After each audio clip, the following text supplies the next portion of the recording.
Today in this video we will learn about how to install modules in Magento.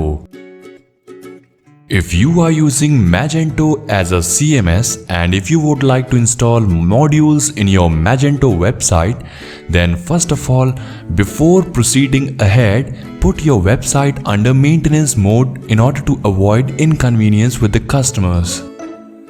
Now first of all, log into your Magento dashboard and then click over Find Partners and Extensions. Now from here, click over Visit Magento Marketplace. Now here, search for module and then add it to cart. You can search for any module whatever you would like to. For an example, we are installing banner slider here. Click over Add to Cart and then proceed to checkout. Finally, enter your billing information and then click over Place Order. Do not worry, no payment will be charged to you if module is completely free.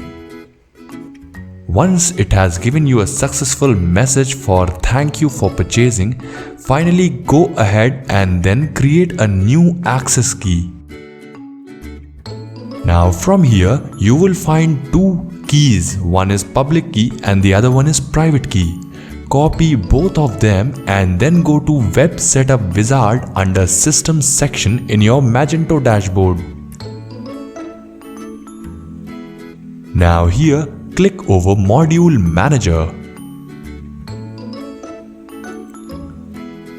Now here, enter your access key, both public key as well as private key that you have copied in the earlier step. Finally, click over Submit. Now from here you will find a module manager under which you will be able to see your component name as well as the module name which has been installed successfully in your Magento.